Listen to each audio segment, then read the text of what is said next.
नमस्कार दोस्तों, स्वागत है आप लोग का। आप लोग देखना शुरू कर दिए हैं अरविंद टेक्नोलॉजी। जी हाँ दोस्तों, आप लोगों ने थंबनेल पर बिल्कुल सही देखा है कि हम लोग में से बहुत सारे लोगों को है जो एमसीबी के बारे में ये जानकारी नहीं होती है। इसके कारण उनको बहुत भारी नुकसान का सामना करना पड़ता है। उनका इलेक्ट्रिक का बहुत सारा उपकरण है जो खराब हो जाता है, उनका वायर भी बहुत सारा डैमेज हो जाता है। तो क्या है ये गलती? इस गलती के बारे में पूरे जानेंगे और इस गलती को हम कैसे ठीक कर सकते हैं इसके बारे में भी आप लोग को बताएंगे। ठीक है, तो आप लोग हमारे वीडियो में बने रहे, वीडियो को पूरा वॉच करें। हाँ दोस्तों, हम बात कर रहे हैं एमसीबी के सही एम्पियर के बारे में। ये देख पा रहे हैं एमसीबी है, लेकिन एमसीबी अगर सही एम्पियर का अगर हम अपने घर में नहीं लगाते हैं तो उस परिस्थिति में होता है कि अगर हमारे घर में शॉर्ट सर्किट भी हो गया लेकिन एमसीबी हमारा ट्रिप नहीं करता है क्योंकि हमने सही एम्पियर का एमसीबी नहीं लगाया है। तो क्या होता है सही एम्पियर का एमसीबी? ठीक है, और कौन सा एमसीबी हम लोग को लगाना चाहिए? अगर हमारे घर में कितना लोड है, लोड के अनुसार हमको एमसीबी लगाना पड़ता है। लेकिन अगर हमारा लोड अगर ज़्यादा है और हम कम एम्पियर के एमसीबी लगाए हैं तो भी हमको बहुत सारी समस्या हो सकती है। अगर हमारे घर में लोड कम है और हमने बहुत ज़्यादा एम्पियर का एमसीबी लगा दिया है तो इससे भी हम लोग को बहुत समस्या हो सकती है। जब भी शॉर्ट सर्किट होगा, कभी भी मान के चलिए फेज वायर है जो न्यूट्रल में कभी टच कर जाएगा, फिर न्यूट्रल वायर ही कभी फेज में टच कर जाएगा, उस समय में शॉर्ट सर्किट हुआ। लेकिन उस समय में आपको एमसीबी ट्रिप नहीं करेगा क्योंकि हमने उन्हें बहुत ज़्यादा एम्पियर का एमसीबी लगा दिया है। अगर हम ज़्यादा एम्पियर का एमसीबी लगाएंगे तो फिर जो भी करंट है, करंट का फ्लो बढ़ेगा लेकिन कि इतना ज़्यादा नहीं बढ़ पाएगा जिसके कारण से एमसीबी ट्रिप नहीं कर पाएगा और फिर हमको शॉर्ट सर्किट होगा, हमारा उपकरण खराब हो जाएगा, वायर भी हमारा जल सकता है।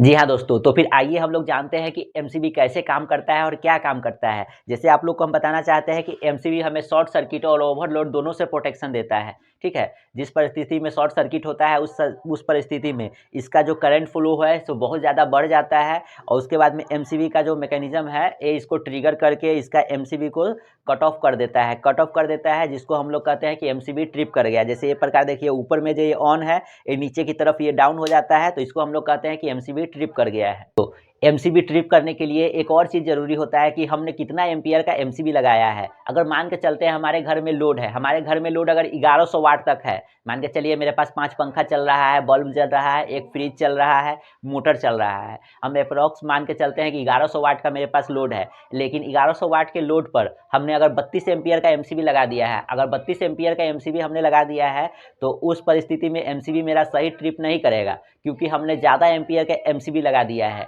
अगर हमारे घर में 1000 से 1100 वाट का लोड है तो हमको 6 एम्पियर का ही एमसीबी लगाना चाहिए। ठीक है, अब इस पर आप पूछिएगा कि 6 एम्पियर ही क्यों? तो इसका भी एक सूत्र होता है कि कितने एम्पियर का एमसीबी हम लोग को लगाना है, जो कि सूत्र आप लोग को हम बताते हैं। जो कि सूत्र है एम्पियर बराबर वाट बटा वोल्टेज। ठीक है, जैसे हम लोग को एम्पियर जानना है कि कितना एम्पियर का हमको एमसीबी लगाना है, तो एम्पियर बराबर वाट बटा वोल्टेज। जैसे इसके बाद में हम लोग को अपना घर का वाट का जानकारी रखना होगा, चाहे हम अपना कितना भी उपकरण चला रहे हैं, बॉल जला रहे हैं, क्या पंखा चला रहे हैं, सबका वाटेज हम लोग को कैलकुलेट करके रखना पड़ेगा कि एक्यूरेट। जैसे मान के चलिए कोई भी पंखा है, अधिकतर 90% फैन है जो है 70 वाट खपत करता है। ठीक है, तो 70 वाट खपत करता है, बॉल 9 वाट है, 12 वाट है। इसी प्रकार से आपके घर में जो सामान आप अप्लायंसेस यूज कर रहे हैं उस सब पर भी स्टिकर में साटा हुआ रहता है, लिखा हुआ रहता है कि कितने वाट का है। सारे वाट को हम लोग कैलकुलेट कर लेंगे कि हमारे घर में कितना वाट का खपत हो रहा है। उस वाट का जो खपत होगा उसके बाद में हमारे घर में जो सप्लाई आ रहा है, इसे अमूमन सप्लाई 220 वोल्ट आता है, कहीं 230 वोल्ट आता है, लेकिन हम मान के चल सकते हैं कि 220 वोल्ट सप्लाई आता है।